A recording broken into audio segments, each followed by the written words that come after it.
Lady Elowyn Hartfell had perfected the art of looking occupied while being utterly ignored. She stood near the refreshment table at Lord and Lady Ashford's grand New Year's Eve ball, pretending to examine a silver punch ladle with the intensity of a scholar studying ancient manuscripts. Around her, London's finest swirled in a kaleidoscope of silk and satin, their laughter echoing off the gilded walls of the ballroom. The year 1820 was mere hours from arrival, and everyone seemed determined to greet it with someone special. Everyone except Elowyn. "There you are." Miss Constance Weatherby materialized beside her, breathless and flushed, her auburn curls escaping their pins. "I've been searching everywhere. You'll never believe what I just heard. Lady Pemberton's eldest son has gambled away half the family estate and— Oh, is that champagne? I must have a glass." Before Elowyn could respond, Constance had already commandeered 2 crystal flutes from a passing footman and thrust one into her hands. "Constance, you were meant to stay with me," Elowyn said quietly, though without real reproach. Her companion had been disappearing at regular intervals all evening, leaving her to navigate the treacherous waters of high society alone. "I know, dearest, but Mrs. Fitzwilliam simply insisted on telling me about her nephew who's just returned from India, quite wealthy apparently and in need of a wife. Not for me, of course," Constance added hastily, taking a generous sip of champagne. "I'm far too practical for wealthy nephews. But perhaps for you." Elowyn smiled despite herself. Constance's optimism was as reliable as it was misplaced. At 21, Elowyn had long since accepted that she was not the sort of woman who inspired passionate declarations or scandalous proposals. She could play Beethoven's most complex sonatas flawlessly. She spoke French and Italian with perfect accent. She had read more books than most gentlemen in this very room, and yet, season after season, she remained unclaimed, unwanted, unremarkable. "I think I shall find somewhere to sit," Elowyn murmured, glancing around the crowded ballroom. Her parents had secured a table near the front, naturally. Her father's title as Earl of Hartfell ensured them proper placement among society's elite. But their table was already filled with her father's political associates and her mother's particular friends, all deep in conversation about matters that excluded unmarried daughters. "Oh, excellent idea," Constance agreed enthusiastically. "I saw Lord Ashford's nephew arrive. Positively dashing, and I must introduce myself. You don't mind, do you?" Without waiting for an answer, Constance squeezed Elowyn's hand and disappeared back into the crowd, leaving her once again alone. Elowyn took a steadying breath and began her circuit of the ballroom, searching for an available seat. This was the particular torture of such events. The constant movement, the pretense of purpose, the crushing awareness that one had nowhere to belong. The first table she approached was occupied by a group of matrons who fell silent as she neared, their eyes sweeping over her plain cream gown with barely concealed disdain. She hurried past. The second table held several young ladies from her previous season, all now married, all exchanging glances that clearly said, "Still here?" Poor thing. The third table— "Lady Elowyn! How delightful!" Lady Pemberton's voice rang out like a church bell, and Elowyn had no choice but to stop and curtsy. Lady Pemberton was seated with her daughter Arabella, a beautiful creature who had made a brilliant match last spring and never tired of mentioning it. "Do join us for a moment," Lady Pemberton continued, though the invitation was clearly perfunctory. There were no empty chairs at their table. "Thank you, but I was just looking for somewhere to sit," Arabella finished, her smile sharp as cut glass. "I'm afraid we're quite full. Perhaps you might find space near the back. I believe there are some chairs by the servants' entrance." Heat crept up Elowyn's neck. She managed a tight smile and moved on, aware of their laughter following her like wasps. She had circled nearly half the ballroom when she realized the terrible truth. There was nowhere for her. Every table was claimed, every chair occupied by someone who belonged, someone who mattered, someone who was not her. The musicians struck up a waltz, and couples flooded onto the dance floor. Elowyn found herself pressed against a marble column, invisible and alone, watching the world spin without her. This was not new. She had spent 3 seasons like this, standing at the edges, watching from corners, perfecting the art of taking up as little space as possible. But tonight, on the cusp of a new year, The loneliness felt particularly acute. She was about to retreat to the ladies' retiring room, her usual refuge, when something extraordinary happened. Across the ballroom, at the most prominent table in the entire assembly, a man stood up. Not just any man, Alistair Penrose, Duke of Wethercombe. Even from this distance he was unmistakable. Tall and broad-shouldered, with dark hair that fell rakishly over his forehead, he commanded attention simply by existing. He was the most eligible bachelor in England, perhaps in all of Europe, and had been resisting marriage for years, despite the determined efforts of every ambitious mama in London. Elowyn had never spoken to him. Women like her did not speak to men like him. And yet, as she watched, the Duke raised his hand and... was he waving? Elowyn glanced behind her. Surely he was signalling someone else, a friend perhaps, or... "Yes, you." His voice carried across the ballroom, rich and amused. "Are you there by the column?" The music faltered. Conversations died. Every eye in the ballroom turned first to the Duke, then followed his gesture to... Elowyn felt her heart stop. He was looking directly at her. The Duke of Wethercombe was waving at her. "Don't just stand there," he called out, his smile widening. "Come here." For one wild moment, Elowyn considered fleeing. This had to be a mistake, a joke, a cruel trick. Dukes did not wave at wallflowers. Dukes did not even notice wallflowers. But the entire ballroom was watching now, and she had no choice but to move. Her legs felt like water as she crossed the dance floor. The crowd parted before her like the Red Sea, every face a mask of shock and speculation. She could hear the whispers starting, a rising tide of scandal. Who is that? Lady Elowyn Hartfell, the Earl's daughter. But why would the Duke? This is most irregular. The Duke waited, one hand resting casually on the back of an empty chair beside him. As Elowyn approached, she could see his eyes were a startling shade of grey, bright with something that looked almost like mischief. "Forgive my presumption," he said as she reached the table, his voice now low enough for only her to hear. "But you appeared to be in need of a seat, and I find myself in possession of several unused chairs. It seemed only logical." Elowyn's mouth had gone completely dry. She managed a curtsy, though her knees threatened to buckle. "Your Grace, I couldn't possibly—" "Please," he said simply, pulling out the chair. "You would be doing me a considerable favour." This close, she could see he was even more handsome than she'd imagined. But there was something else, too. A wariness in his eyes, a tension in his shoulders, that suggested this gesture was not entirely what it appeared. Behind him, Elowyn could see two women at the table. An elegant older woman with diamonds at her throat who was regarding Elowyn with icy disapproval, and a beautiful young lady whose perfect features were currently arranged in an expression of absolute fury. She should refuse. She should make an excuse and retreat back to blessed obscurity. This was dangerous. This was madness. This was... "Thank you," Elowyn heard herself say. "That would be most kind." The Duke's smile broadened, and he guided her into the chair with a hand on her elbow that sent an unexpected shiver up her arm. As she sat, acutely aware of every stare boring into her back, one thought crystallized in her mind. Whatever happened next, her life as an invisible wallflower had just ended.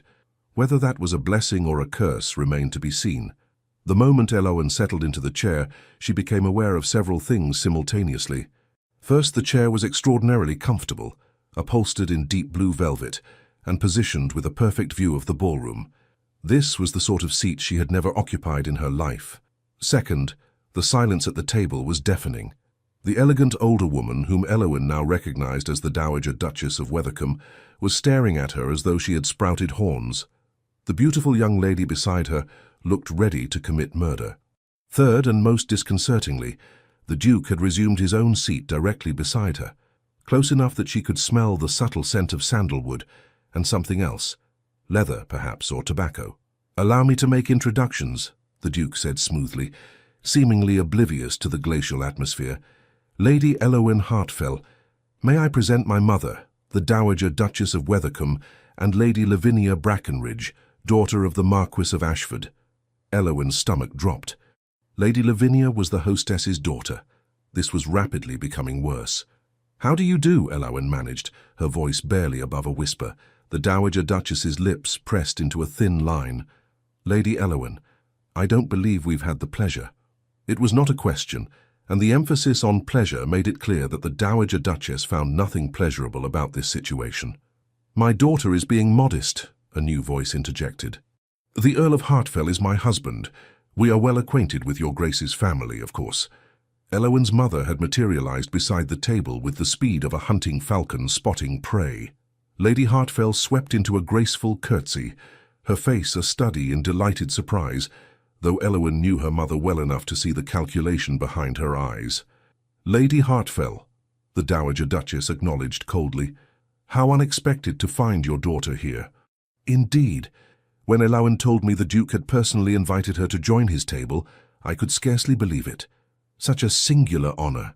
Lady Hartfell's hand landed on Elowen's shoulder with proprietary firmness.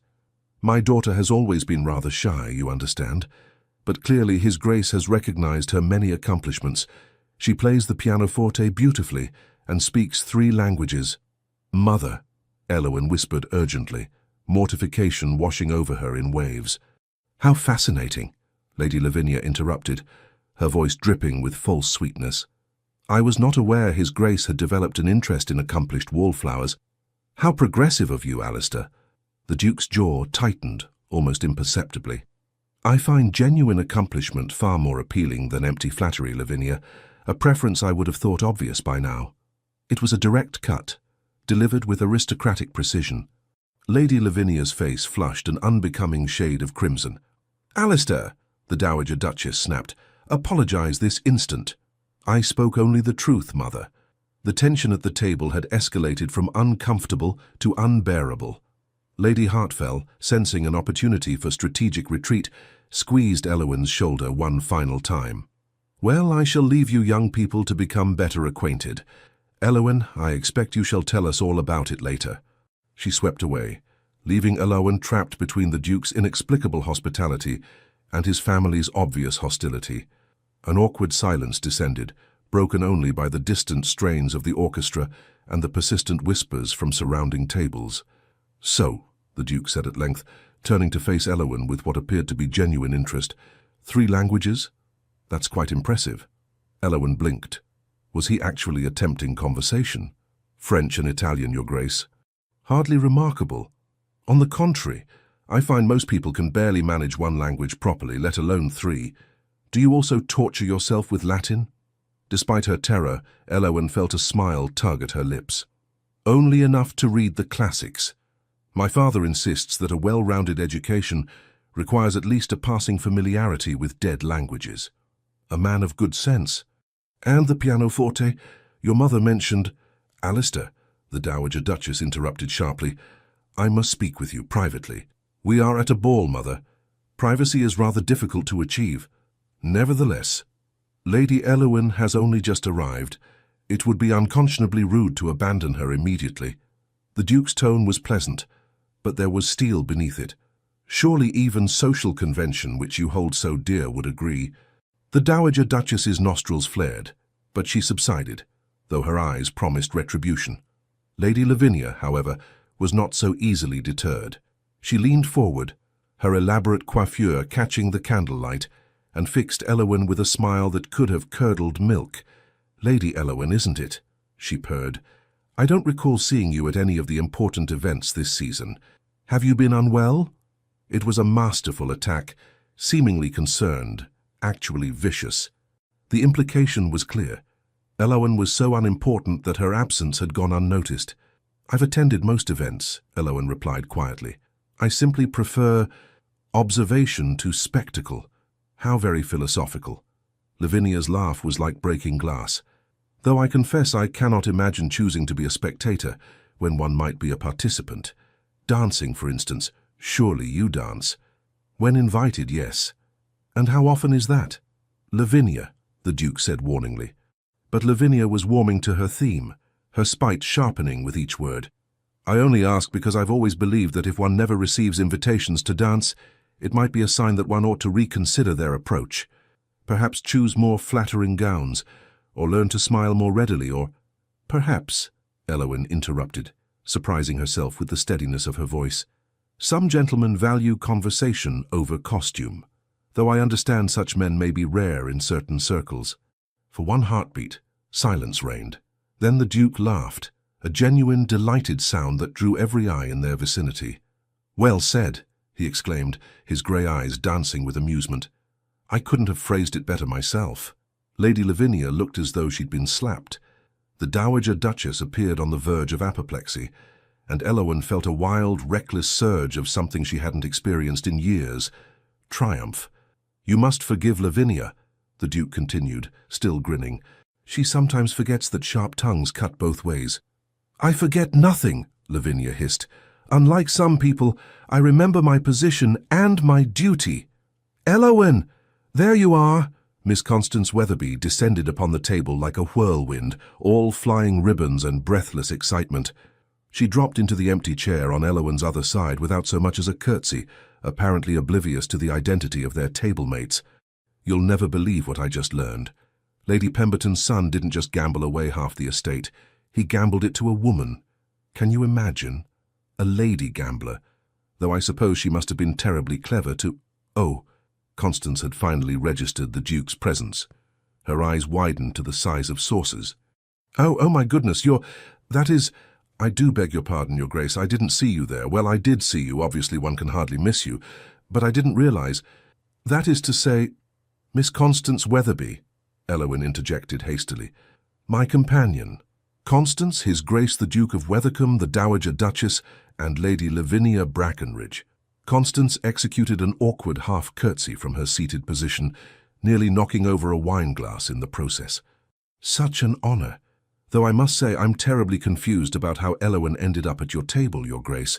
When I left her, she was by the punch bowl, and now she's here, and—" She gasped suddenly, her hand flying to her mouth.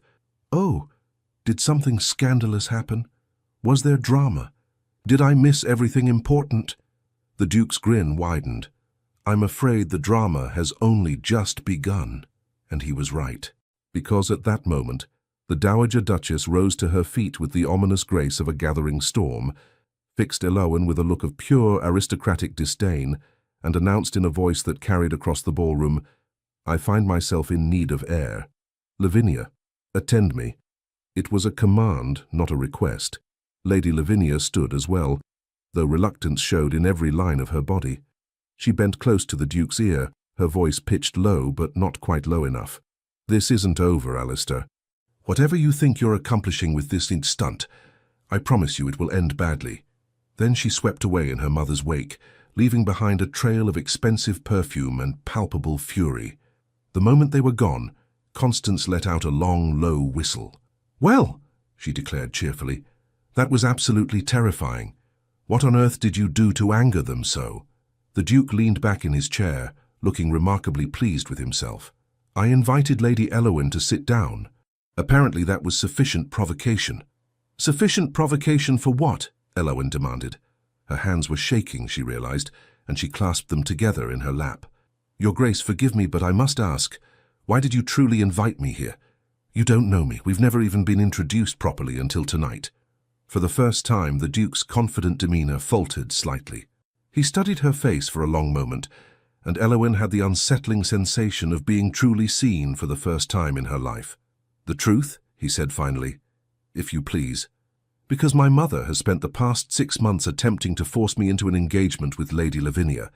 Because I am weary of being treated as a prize to be won rather than a person to be known.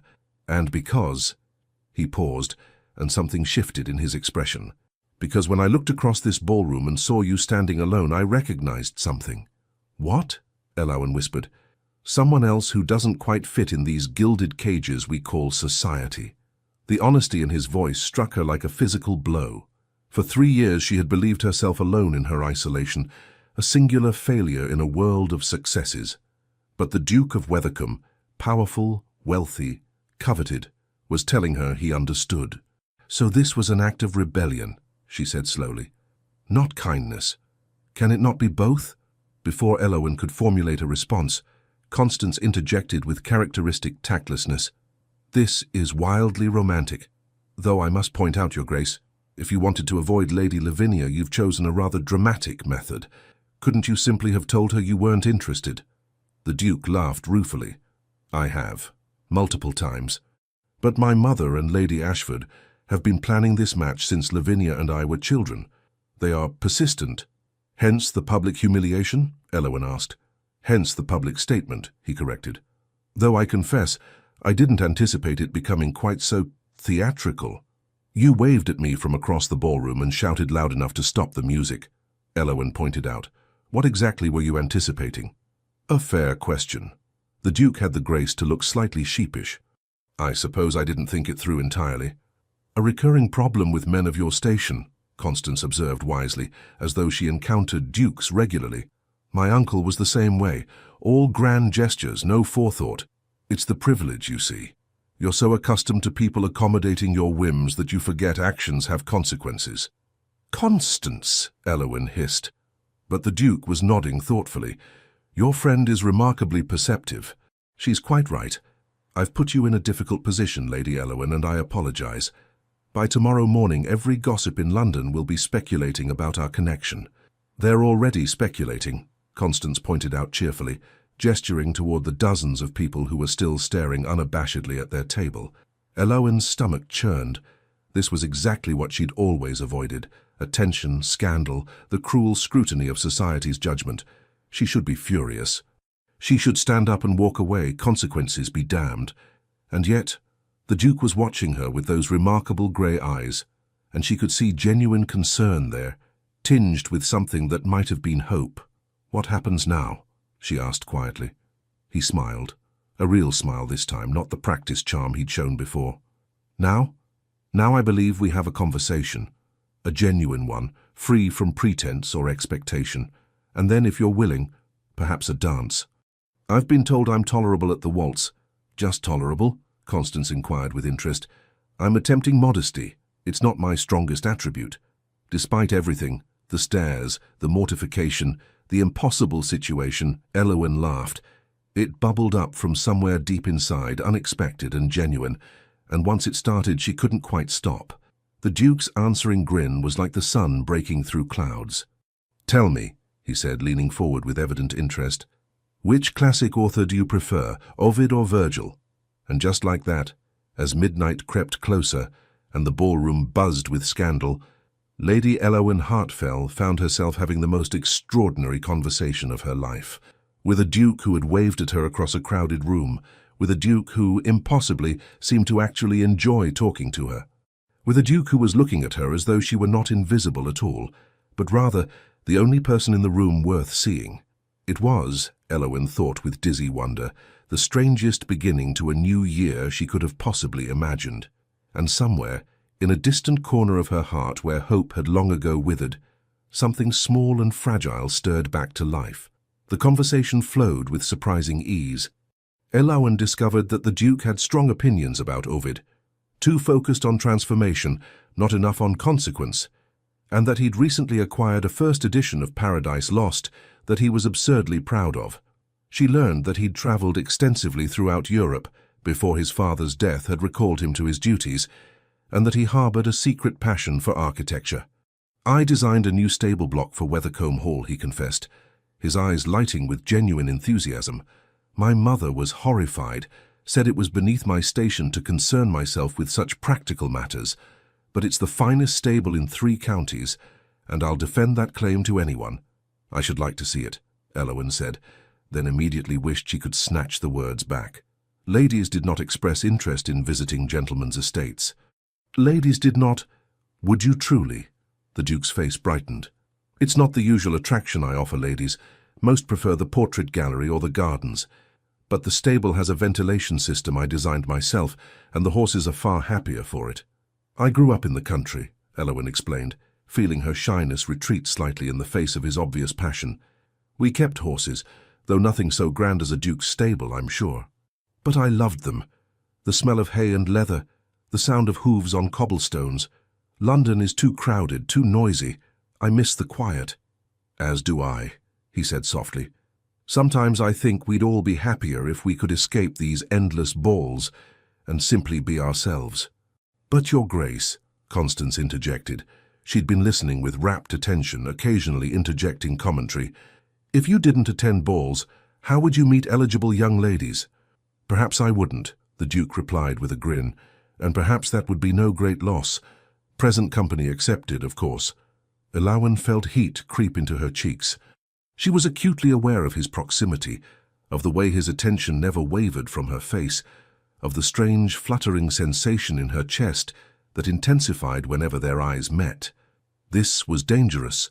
This was impossible. Men like Alistair Penrose did not develop genuine interest in women like her, and yet, oh! Constance suddenly gripped Elowen's arm. The Dowager Duchess is returning, and she's brought reinforcements. Indeed, the Dowager Duchess was sweeping back toward them with Lady Lavinia in tow, along with an imposing older gentleman Elowen recognized as the Marquis of Ashford, Lavinia's father and the evening's host. The Duke's expression shuttered immediately, the warmth in his eyes cooling to aristocratic politeness. "Brace yourself," he murmured to Elowen.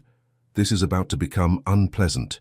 The trio arrived at the table with the force of an invading army. The Marquess was a large man, red-faced and pompous, with the bearing of someone accustomed to getting his way through sheer force of personality. "Weathercombe," he boomed. "Just had a most interesting conversation with your lady mother. Seems there's been a misunderstanding this evening." "I can't imagine what you mean, Ashford," the Duke replied coolly. "Can't you?" The Marquis's eyes flicked dismissively over Elowen. "My daughter tells me you've been entertaining strangers at your table. Most irregular. Most irregular indeed, especially when Lady Lavinia herself has been displaced from her rightful position." "I was not aware Lady Lavinia had any rightful position at my table," the Duke said, his voice like ice. "I invited Lady Elowen to join me. There was no displacement." "Be that as it may," the Marquis began. "Father," Lavinia interrupted, her voice syrupy sweet. "Perhaps we might discuss this more privately. I'm sure Lady Elowen understands that she's inadvertently caused some confusion. A woman of breeding would naturally wish to avoid creating a scene. It was expertly done, a dismissal wrapped in false courtesy, designed to shame Elowen into retreating, and it very nearly worked." Elowen half rose from her chair, her instinct for self-preservation screaming at her to flee. But the Duke's hand moved to cover hers on the table, a brief warm pressure that stilled her completely. "Lady Elowen has caused no confusion," he said quietly. "The confusion, if any exists, stems from certain parties who persist in believing they may dictate my choices." The Dowager Duchess drew herself up to her full, formidable height. "Alistair, you will come with me this instant. We shall discuss this privately." "No." The single word fell like a blade. Elowen felt rather than saw the collective gasp that rippled through the nearby tables. "I beg your pardon." The Dowager Duchess's voice could have frozen fire. "I said no, Mother. I am 29 years old. I am the Duke of Weathercombe, head of my family, and possessed of all my faculties. I choose my own company, and tonight I choose Lady Elowen's." For a moment, Elowen thought the Dowager Duchess might actually strike her son. The older woman's face had gone pale with fury, her diamond necklace glittering like ice at her throat. "You are making a grave mistake," she hissed. "Perhaps, but it will be my mistake to make." Lavinia's composure finally cracked. "This is absurd," she cried, her voice rising shrilly. "You cannot seriously prefer that. That wallflower to me, she's nothing, she's nobody. She doesn't even know how to dress properly." "Lavinia!" her father barked, but the damage was done. Lavinia's beautiful face had twisted with spite, her eyes bright with furious tears. 3 years, she spat. 3 years I've waited for you to notice me, to see me as more than just another pretty face in a ballroom. I've been patient, I've been gracious. I've done everything right. And for what? So you can humiliate me publicly by waving at some pathetic spinster who couldn't attract a husband if she tried. Lavinia, that is quite enough, the Marquis thundered. But Lavinia was beyond restraint. She whirled on Elowen, her fury finding its true target. "You think this means something? You think because he spoke to you for one evening, you've somehow won? You're delusional. Tomorrow he'll remember who you really are, nothing more than the Earl's disappointing daughter. And I'll still be here waiting, because unlike you, I understand how this works." The words struck home with devastating accuracy. Every fear Elowen had ever harbored about herself, every cruel thought she'd tried to suppress, came flooding back in a rush. She was nothing. She was nobody. She was... "You're wrong." The Duke's voice cut through Lavinia's tirade like a knife through silk. He stood, drawing himself to his full height, and fixed Lavinia with a look of such cold disdain that she actually took a step backward. "You're wrong about Lady Elowen," he continued, his voice carrying across the ballroom with perfect clarity. "And you're wrong about yourself. You believe that beauty and breeding entitle you to anything you desire, that patience and persistence will eventually break down any resistance, but you're mistaken." "Alistair," the Dowager Duchess began. "No, Mother, this ends now." He turned to face Elowen, and his expression softened.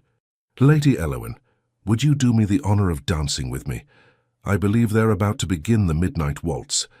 Elowen's heart was racing so fast she could barely hear her own thoughts. The entire ballroom was watching. The orchestra had indeed paused, preparing for the traditional midnight dance that would ring in the new year. If she accepted, there would be no going back. Tomorrow, every newspaper in London would carry the story. Her name would be linked with the Duke's. She would become the subject of endless speculation and jealousy. If she refused, she would return to invisibility, but also to safety, to the known quantity of her ordinary, overlooked life. "Say yes," Constance hissed beside her. "For heaven's sake, Elowen, say yes." Elowen looked up into the Duke's grey eyes and saw something there that made her decision suddenly, startlingly simple. He was offering her a choice. Not making demands, not issuing commands, just asking, truly asking. "Yes," she whispered. "I would be honored." His smile could have lit the entire ballroom. As he led her onto the dance floor, Elowen was dimly aware of the chaos erupting behind them. Lavinia's shriek of outrage, the Dowager Duchess's sharp commands, the Marquis's blustering protests. But it all seemed to fade into background noise as the Duke's hand settled at her waist and his other hand clasped hers. "I should warn you," he murmured as the first strains of the waltz began. "I may have exaggerated my dancing ability, and I may have exaggerated my courage," Elowen replied, her voice trembling. "I've never been the center of attention before. I'm not certain I can bear it." "Then don't look at them, look at me." She did. And as they began to move, swirling across the polished floor in perfect time to the music, Elowen discovered something remarkable. When she focused solely on him, on the warmth of his hand, the steadiness of his gaze, the slight smile playing at his lips, the rest of the world truly did disappear. "You're an excellent dancer," she said after a moment. "As are you. Who taught you?" "My governess. She said every lady should know how to waltz, even if she never gets the chance." Elowen paused. "I never imagined I would, especially not like this." "Neither did I," the Duke admitted. "I've danced at 100 balls, with 100 different partners, but I've never once enjoyed it until tonight." "You're just saying that to be kind." "I'm saying it because it's true." He spun her gently, and Elowen found herself laughing despite her nerves. "You have an unfortunate habit of not believing compliments, Lady Elowen. Has no one ever told you how remarkable you are?" "No," she said honestly, "because I'm not. I'm ordinary. "You're clever," he interrupted. "You're honest. You speak your mind, even when it frightens you. You read Virgil and play Beethoven and speak 3 languages. You made me laugh within 5 minutes of meeting me, something no one else has managed in months. And when Lady Lavinia attacked you, you didn't crumble or flee. You stood your ground." "I nearly didn't," Elowen confessed. "I wanted to run, but you didn't. That's what courage is, being afraid and acting anyway." Around them, other couples had joined the dance, though Elowen barely noticed. The music swelled, building toward the final crescendo that would mark midnight's arrival. "Your Grace," she said softly, "what happens after tonight?" The Duke's expression grew serious. "That rather depends on you." "On me? My mother will not forgive this easily. Lady Lavinia even less so. If I continue to court your company, and I very much wish to, you'll face scrutiny and gossip. Your life will become considerably more complicated." "It's already complicated," Elowen pointed out, "and at least this complication is interesting." He laughed, the sound rich and genuine. "Is that a yes?" "It's a—" The clock began to strike midnight. The orchestra reached its final, soaring note. And as the first chime rang out, marking the arrival of 1820, the Duke of Wethercombe bent his head, and kissed Lady Elowen Hartfell in full view of London's entire high society. It was brief, barely more than a brush of lips against lips, but it sent shockwaves through the ballroom and straight through Elowen's heart. When he pulled back, his grey eyes were dancing. "Happy New Year, Lady Elowen." Elowen could barely breathe, could barely think. "That was... you shouldn't have... everyone saw... I know." He grinned unrepentantly. "Rather commits me, doesn't it? Commits us both, actually. I do hope you don't mind terribly." Behind them, Elowen could hear a crash, possibly Lavinia fainting, possibly the Dowager Duchess hurling her champagne glass. Excited whispers were erupting from every corner of the ballroom. Constance materialized beside them, practically vibrating with delight. "That was the most romantic thing I've ever witnessed," she squealed. "Oh, Elowen, you're going to be so famous. Everyone will want to know you now. Or they'll despise me," Elowen said faintly. The Duke squeezed her hand. "Let them. We'll face them together." "Your Grace, Alistair," she corrected at his raised eyebrow. "You barely know me. This is madness." "Perhaps," he agreed cheerfully. "But I've spent years being sensible, doing what was expected, fulfilling my duty. And I've been miserable. Tonight, for the first time in longer than I can remember, I feel alive, don't you?" Elowen realized with a start that she did. Despite the fear, despite the uncertainty, despite the absolute certainty that her life had just become impossibly complicated, she felt alive. "What do we do now?" she asked. Alistair glanced around the ballroom, taking in the scandalized faces, the whispering crowds, his mother's apoplectic rage. Then he looked back at Elowen, his smile widening into something wild and free. "Now," he said, "now we dance again, and then we face whatever comes next, together." As the orchestra struck up another waltz and they swept back onto the floor, Elowen caught a glimpse of her reflection in one of the gilded mirrors lining the wall. She looked transformed, cheeks flushed, eyes bright, lips curved in a smile she couldn't quite suppress. She looked like a woman who belonged. She looked like a woman in love. And as Alistair spun her across the ballroom floor, surrounded by scandal and speculation and the dawning promise of a new year, Elowen realized that perhaps, just perhaps, the Duke was right. Sometimes courage meant being afraid and acting anyway. Sometimes life began at midnight, with an impossible gesture from an impossible man. And sometimes the woman everyone overlooked turned out to be exactly the woman a Duke had been searching for all along. Dawn broke over London with unseasonable gentleness, painting the frost-covered rooftops in shades of rose and gold. But Elowen, staring out the window of her family's townhouse at the peaceful scene below, felt anything but peaceful. She hadn't slept at all. How could she when her mind kept replaying every impossible moment of the previous evening? The Duke's wave across the ballroom, the conversation that had flowed like water, the midnight waltz, the kiss. Oh, heavens, the kiss. "You look positively dreadful," Constance announced cheerfully, entering without knocking, a habit Elowen had long since abandoned trying to correct. Her companion was still in her dressing gown, her hair in papers, but her eyes were bright with excitement. "I couldn't sleep either. Too much scandal. I've been composing letters in my head all night, trying to determine which cousins to write to first." "Please tell me you're joking," Elowen said weakly. "Why would I joke? This is the most exciting thing that's ever happened to me, to us." Constance threw herself onto Elowen's bed with dramatic flair. "Do you realize what this means? You're going to be a duchess." "I most certainly am not," Elowen protested. "He kissed me once. That hardly constitutes a proposal." "It constitutes a declaration of intent, and in front of half of London's elite." Constance's expression grew dreamy. "It was so romantic. The way he looked at you, the way he defied his mother." A sharp knock at the door interrupted them. Lady Hartfell swept in without waiting for permission, her face an unreadable mask. "Elowen," she said crisply, "we need to speak. Constance, please excuse us." Constance shot Elowen a worried glance but obediently scurried out, closing the door behind her. Lady Hartfell settled into the chair by the window, her posture perfect, her hands folded in her lap.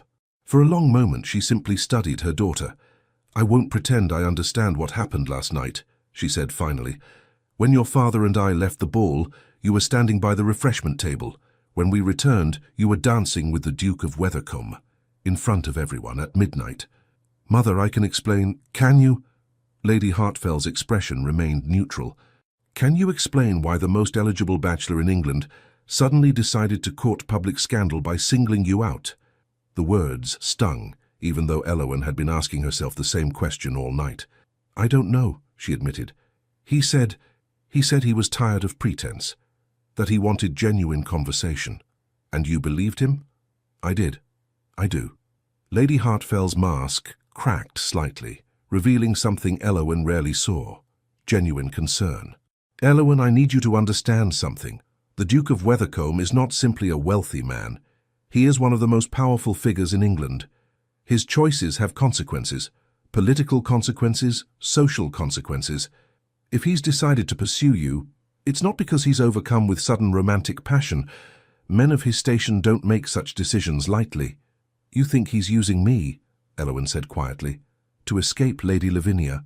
I think you may be caught in a game you don't fully understand. Lady Hartfell rose and crossed to her daughter, taking her hands. I think perhaps I've failed you. For 3 seasons, I've watched you stand at the edges of ballrooms, and I've said nothing. I've allowed you to believe you were somehow lacking when the truth is— She paused, her voice catching. The truth is, you've always been too good for most of these foolish boys. Too clever, too thoughtful, too real. Tears pricked at Elowen's eyes. Mother, but the Duke is not a foolish boy. He's a man who understands what he wants and how to get it. So I need to know, what do you want, Elowen? If you could have anything, consequences be damned, what would you choose? Elowen thought about the question, really thought about it. I want, she said slowly, to be seen, not as the Earl's disappointing daughter, not as a wallflower or a spinster or a convenient rebellion, just as myself. And last night, when I was with him, that's how I felt, seen. Lady Hartfell studied her daughter's face for a long moment, then nodded. Then we shall see what happens next. But Elowen, be careful. The heart is a fragile thing, and powerful men can break it without even meaning to. The warning came too late, of course. Elowen's heart had already made its choice, foolish though it might be. After her mother left, Elowen dressed mechanically, her mind churning. What happened now? Would the Duke call? Would he send a note? Would he— Miss! One of the housemaids burst into her room, breathless. Miss Elowen, you must come downstairs, immediately. Elowen's stomach dropped. What's wrong? Nothing's wrong, miss, just you have to see. Following the excited maid down the stairs, Elowen emerged into the entrance hall to find her entire household gathered at the windows, staring out at the street. What on earth? She began, then fell silent. Outside, in the cold morning light, stood a magnificent carriage bearing the Weathercombe crest, and beside it, ignoring the frost and the growing crowd of curious onlookers, stood the Duke himself. He was dressed formally, as though prepared for a morning call, and he was holding an enormous bouquet of winter roses. He's been there for nearly 20 minutes, the butler informed her solemnly, waiting for you to wake. 20 minutes, Elowen repeated faintly. In the cold? He refused to come in until you were ready to receive him properly, said he wouldn't presume.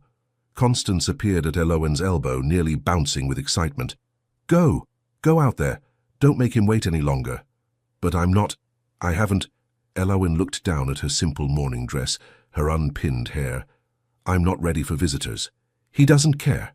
Constance gave her a gentle push toward the door. He's been standing in the frost for you.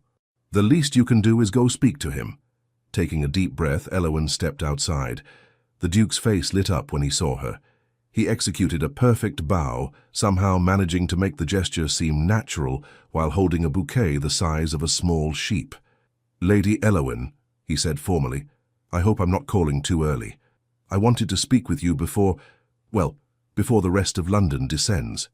The rest of London, Elowen repeated. As if in answer, another carriage rounded the corner. Then another. Within moments, the street was filling with vehicles, all carrying members of high society who clearly had the same idea. The Duke glanced at the growing crowd and grimaced. I feared this might happen. May we speak privately? Or at least as privately as possible given the circumstances. Elowen nodded mutely and led him into the small sitting room just off the entrance hall. Through the windows she could see more carriages arriving, along with curious pedestrians drawn by the spectacle. "I've caused you quite a stir," the Duke said ruefully, setting the roses on a side table. "I apologize. That wasn't my intent." "What was your intent?" Elowyn asked. She was proud of how steady her voice sounded, given that her heart was attempting to beat its way out of her chest. "To see you," he said simply. "To make sure you were well. To ensure that last night wasn't... That is, I needed to know it was real." "It was real," Elowyn whispered. "Wasn't it?" Instead of answering with words, Alistair closed the distance between them. He took her hands in his touch warm despite the morning chill. "I've been thinking," he said, "about what happens next, about what people will say, what my mother will do, how complicated this will become, and I've realized something." "What?" "I don't care." He laughed, the sound bright with relief. "I truly don't care. Let them gossip. Let my mother rage. Let Lavinia sulk. For the first time in my life I've found someone who makes me want to be myself, rather than the Duke everyone expects me to be. And I'm not letting you go. Your Grace..." "Alistair," he corrected gently. "Please, when we're alone, call me Alistair." "Alistair," she repeated, testing the name on her tongue. "This is madness. You know that, don't you? We've known each other less than 12 hours. I know. And yet I've learned more about you in those 12 hours than I learned about any other woman in 12 months. You make me laugh. You challenge me. You don't simper or flatter or play games. You're exactly what I didn't know I was searching for." Elowyn felt tears threatening. "I'm not special. I'm not beautiful or graceful or..." "Stop," he said firmly. "Stop diminishing yourself. You are special. You are beautiful. Not in the way Lavinia is beautiful, all polish and no substance, but in a way that matters. And as for Grace..." He smiled. "You danced with me last night, as though we'd been dancing together for years." "My hands are shaking," Elowyn admitted. "I'm terrified. There are at least a dozen carriages outside, all full of people who want to judge me, to pick me apart, to determine whether I'm worthy of you. And I know what their conclusion will be." "Then let them conclude," Alistair said.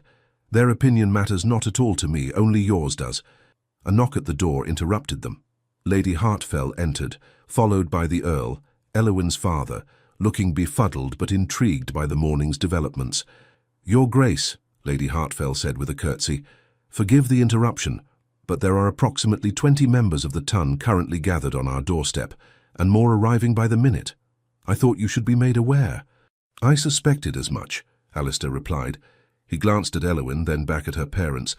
"My lord, my lady, I realize this is highly irregular, but I must speak plainly.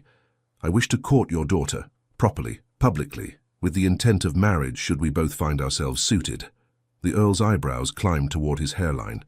Lady Hartfell's expression remained carefully neutral. "That's quite a declaration," the Earl said slowly, "especially considering you met my daughter only last night." "I'm aware, sir. I can offer no logical explanation beyond this. I know my own mind.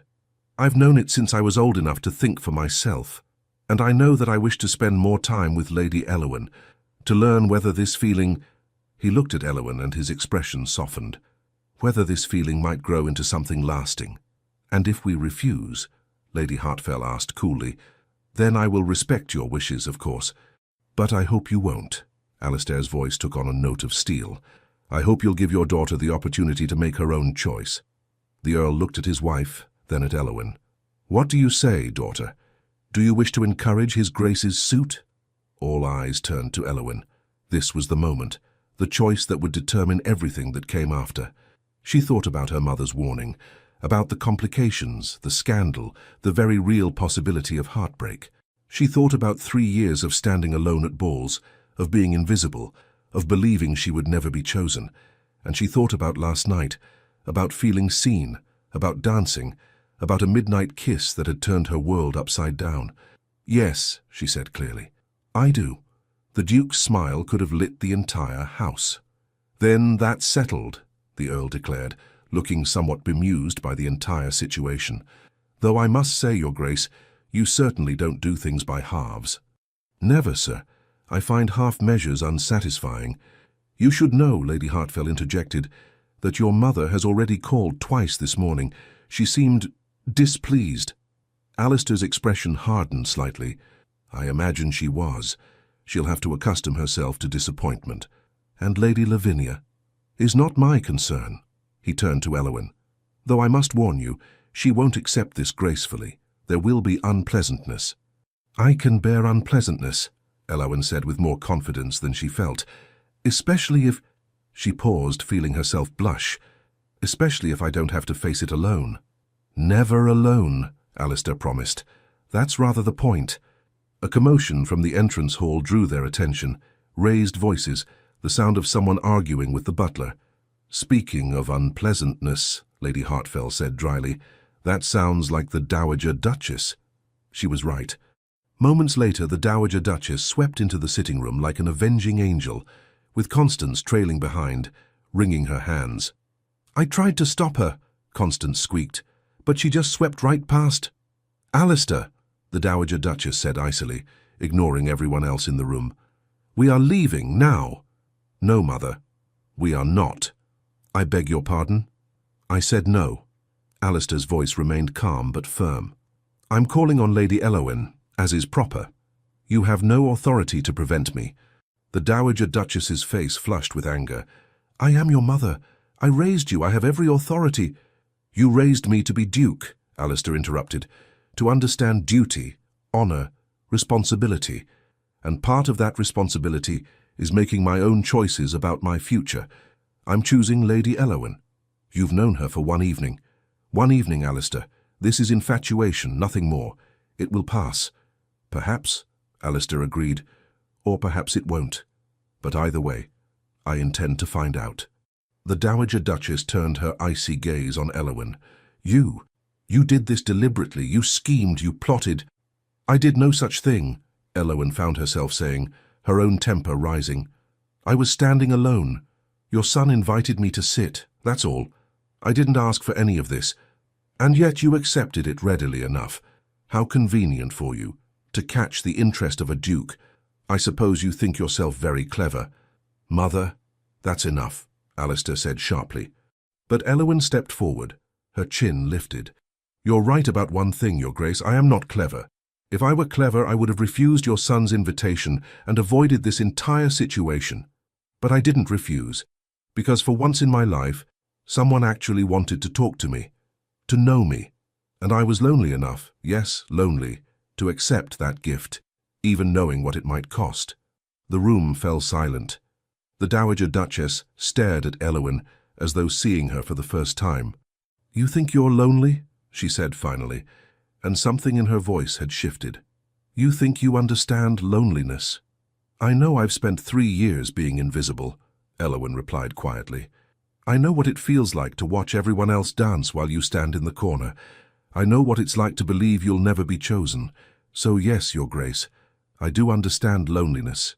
For a long moment, the Dowager Duchess said nothing. Then, unexpectedly, she sighed.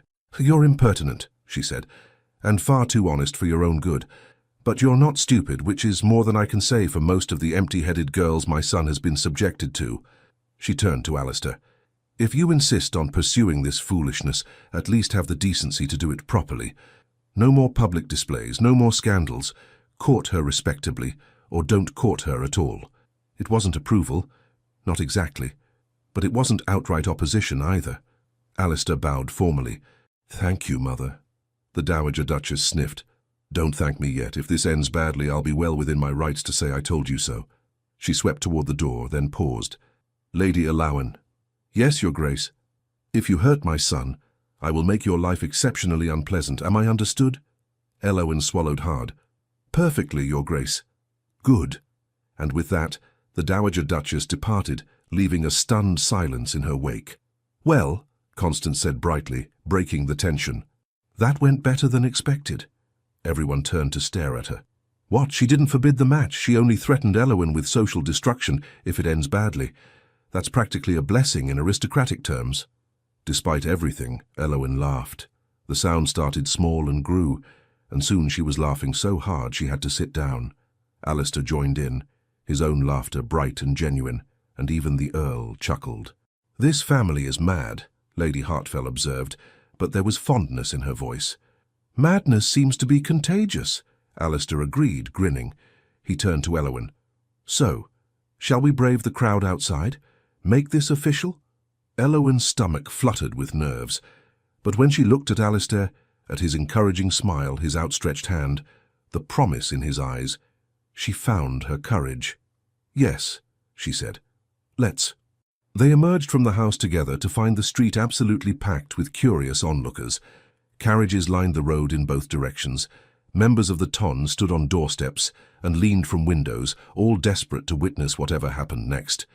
And there, in the centre of the chaos, stood Lady Lavinia Brackenridge. She looked terrible. Her eyes were red and swollen, her usually perfect coiffure dishevelled. She wore a travelling cloak, suggesting she'd left her house in haste. "Alistair," she said, her voice breaking, "please don't do this."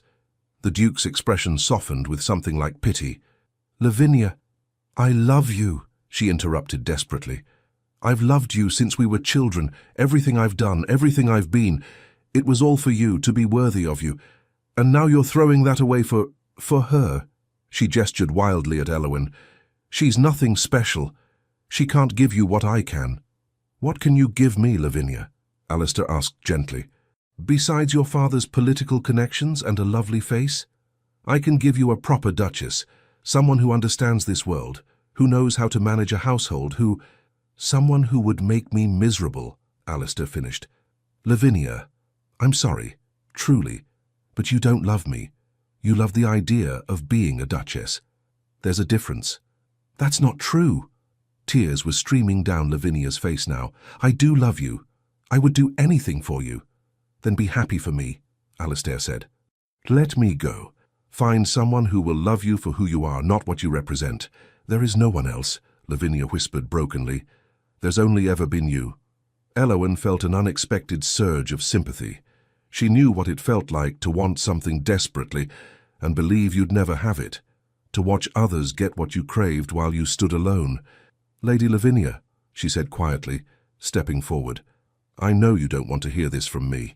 But you're beautiful and accomplished and—" "Don't!" Lavinia spat. "Don't you dare pity me. You've won. Isn't that enough?" "I wasn't trying to win anything," Eowyn said. "I was just trying to survive one more ball." Something flickered in Lavinia's eyes. Surprise, perhaps, or recognition. For just a moment she looked less like a rejected beauty and more like a woman who understood loneliness after all. Then the Marquis of Ashford arrived, red-faced and furious. He took his daughter's arm firmly. "Come, Lavinia. You're making a spectacle of yourself. Father, please." "Now, Lavinia." As her father led her away, Lavinia looked back once. Her eyes met Eowyn's, and in that moment something passed between them. Not friendship, perhaps, but understanding. The crowd began to disperse slowly, disappointed that the confrontation had ended without more drama. Within an hour, the street had returned to normalcy, though Eowyn knew the gossip would continue for weeks. "Well," Alistair said, watching the last carriage depart, "that was exhausting. Shall we go for a walk in the park? Somewhere slightly less dramatic?" "In January?" Eowyn asked. "I find I quite enjoy the cold. Clears the head wonderfully." He offered his arm. "Unless you'd prefer to stay here and receive the 17 other callers who are undoubtedly on their way." "The park sounds lovely," Eowyn said quickly, taking his arm. Constance insisted on accompanying them as chaperone, though she had the tact to walk several paces behind, humming cheerfully to herself.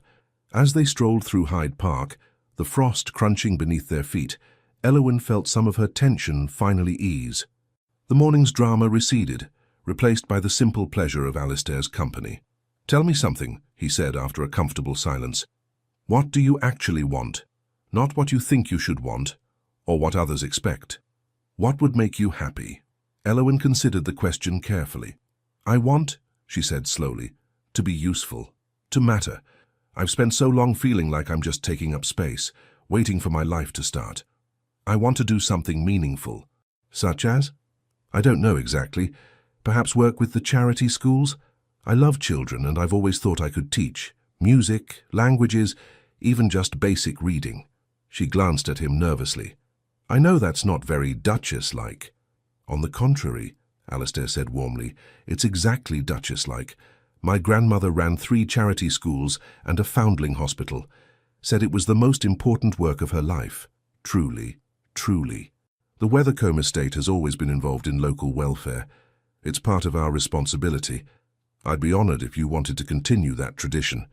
The casual way he said, if you wanted, as though her becoming a duchess was a foregone conclusion, should have terrified her.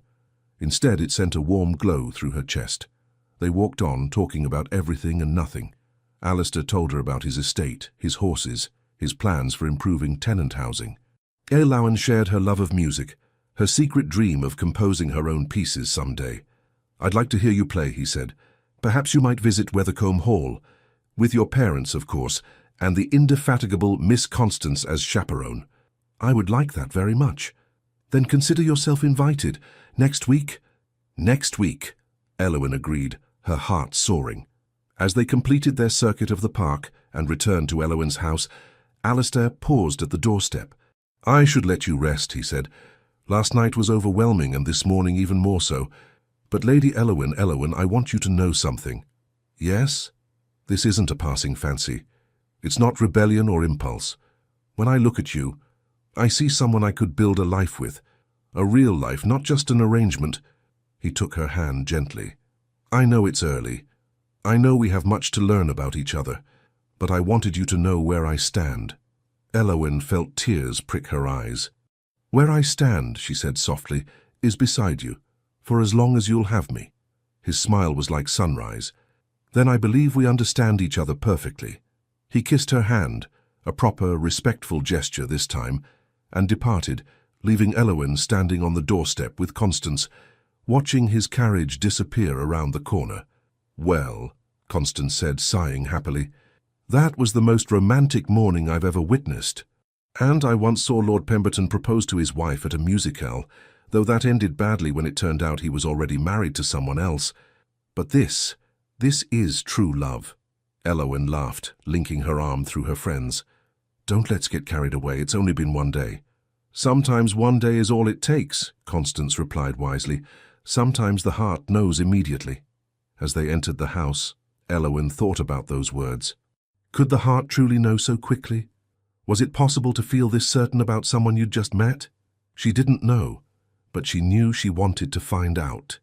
6 months later, the wedding of Lady Eowyn Hartfell and His Grace the Duke of Weathercombe was declared the social event of the 1820 season. It took place at St. George's in Hanover Square on a bright June morning with half of London's elite in attendance. Eowyn wore cream silk embroidered with tiny roses and carried the same winter roses Alistair had brought to her house that New Year's morning, preserved through careful drying and tied with blue ribbons. The Dowager Duchess, true to her word, had not made things easy. But as she watched her son pledge his life to the woman he loved, even she had to admit, grudgingly, that Eowyn had surprised her. The new Duchess was intelligent, capable, and genuinely devoted to both Alistair and the responsibilities of her new position. She was also, the Dowager Duchess noted with approval, remarkably good at managing the estate accounts. Apparently, all those years of being overlooked had taught her to be observant. Lady Lavinia had not attended the wedding. She'd left for Bath in March and had recently announced her engagement to a wealthy viscount, a man who, society noted with interest, bore a striking resemblance to the Duke in temperament, if not in title. Apparently, Lavinia had finally accepted that some matches were not meant to be. Miss Constance Weatherby served as Eowyn's maid of honour and cried so copiously during the ceremony that she had to be supplied with 3 handkerchiefs. And the Earl and Lady Hartfell, watching their daughter marry the man she loved, felt something they hadn't felt in years. Pride. Not in her making a brilliant match, though it certainly was, but in her courage to seize happiness when it appeared. At the wedding breakfast, as the assembled guests raised their glasses in toast after toast, Alistair leaned close to his new wife. "Are you happy?" he murmured. Eowyn looked around the room, at her parents beaming with pride, at Constance chatting animatedly with anyone who would listen, at the Dowager Duchess actually smiling, at all the faces that had once ignored her now celebrating her joy. But mostly she looked at Alistair, at the man who had seen her when she was invisible, who had chosen her when no one else had, who had turned her loneliest night into the beginning of her greatest adventure. "I am," she said simply. Are you? I am, he replied, taking her hand, though I confess I sometimes wonder what would have happened if I hadn't waved at you that night. Elowyn smiled. Then I suppose we should both be grateful you did. Grateful for my dramatic tendencies? Grateful for your courage. It takes courage to reach across a ballroom for someone who doesn't fit in, to choose connection over convention. It takes courage to accept that reach, Alistair countered, to step into the unknown. Then we were both courageous, Elowyn decided. What a good foundation for a marriage. He laughed and raised his glass. To courage, and to lonely wallflowers who turn out to be exactly what dukes have been searching for all along. To dukes who wave across crowded ballrooms, Elowyn added, and to New Year's that change everything. Their glasses chimed together, the sound bright and clear as a bell. And as they looked at each other, really looked, seeing not titles or expectations but simply each other, both of them thought the same thing. Sometimes love arrives with fanfare and scandal and a midnight kiss. Sometimes it begins with a simple wave and the courage to respond. Sometimes the woman everyone overlooks becomes the woman everyone remembers. And sometimes, just sometimes, lonely people find exactly who they were meant to find, exactly when they stopped looking. The story of the Duke and the Wallflower would be told for years to come, in drawing rooms and at balls, whenever someone needed proof that love could bloom in the most unexpected places. But for Elowyn and Alistair, the story was just beginning, and they were very much looking forward to writing the rest of it. Together? The end. The loneliest people are often the kindest, because they understand what it feels like to be unseen. And when two lonely souls finally see each other, they create something extraordinary. From the personal diary of Elowyn Penrose, Duchess of Wethercombe. Thank you so much for joining us until the very end of this unforgettable story. If this tale touched your heart, please subscribe to our channel, leave a comment, like and share this video with someone who needs a little love and hope today. Your support from the bottom of our hearts helps us stay motivated to keep telling these stories, filled with romance, redemption, and unexpected twists that remind us of the beauty of being seen and loved. And don't forget, another story suggestion will appear at the end of this video. Click it and let yourself be surprised by another breathtaking romance from our collection. Thank you for being here. The Legends of Love team.